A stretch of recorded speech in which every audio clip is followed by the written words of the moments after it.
მოდი აბა, შენ მარჯვე გოგო ხარ და ახოთ როგორ მოგიხდება გოდორი? აი.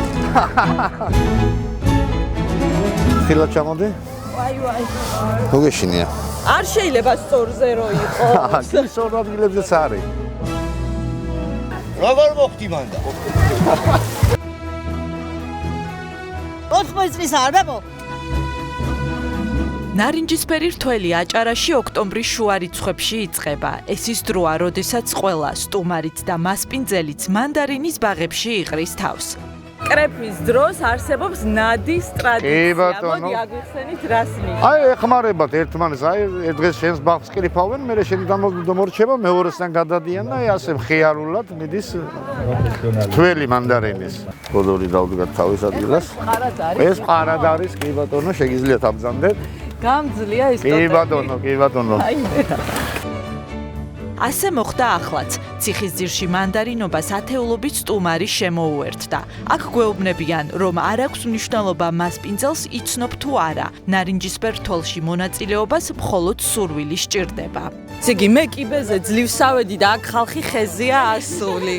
გამარჯობათ. 80 წლის არ ბაბო? ასე ცოტაც აღარავა.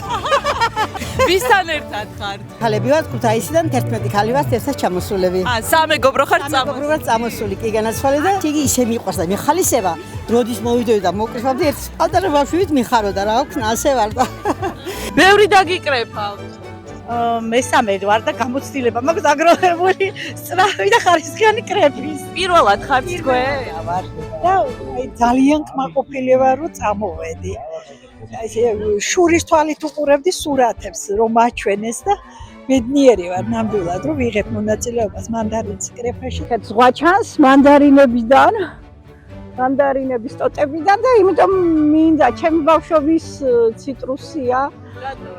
აფხაზეთი და ჩემი ბავშვობა აი ამ მანდარინს უკავშირდება და ამიტომ ბედნიერი ვარ დღეს აქ ვარ. მანდარინის მოსავლის აღება სახალისო, თუმცა საპასუხისმგებლო საქმეცაა. ციტრუსი ისე უნდა მოვკრიფოთ, რომ არც ნაყოფი და არც ხი არ დავაზიანოთ.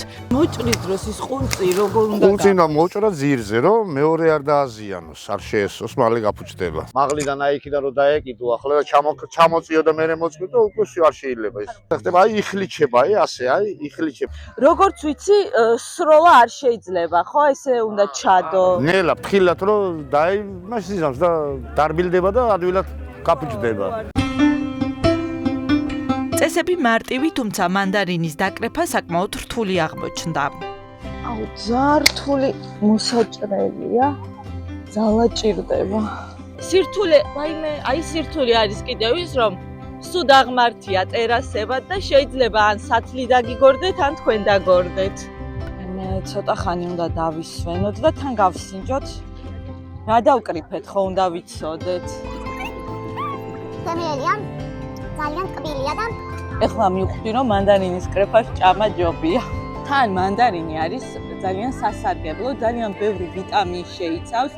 C ვიტამინს რო შეიცავს, ვიცით, ასევე A ვიტამინს, რამდენიმე სახის B ვიტამინს, კალციუმს, მაგნიუმს, რკინას და მოკლედ კარგი არის თურმე როგორც გულსიზარხთა სისტემისთვის, ასევე წონის კლებისთვის, მეხსიერებისთვის, იმუნიტეტისთვის, მოკლედ ძალიან ბევრი დადებითი თვისება აქვს. აჭარაში მანდარინის კრეფა დეკემბრის შუა რიცხვებამდე გრძელდება. აქ გვეუბნებიან, რომ თავარია ზამთრის ყინვებმა არ მოუსწროთ და ნაყოფი ხეზე არ მოიყინოს. მანდარინი ყვავილობას მაისიდან იწყებს და ამ დროიდან ნელ-ნელა იმატებს ციტრუსის სასიამოვნო არომატიც.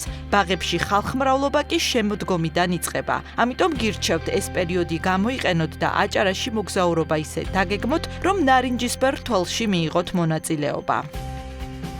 აი აგენს გასაყიდად რეალიზაციად არ მიდის, ეს მიდის წვენების ქარხანა იბარებს ამას.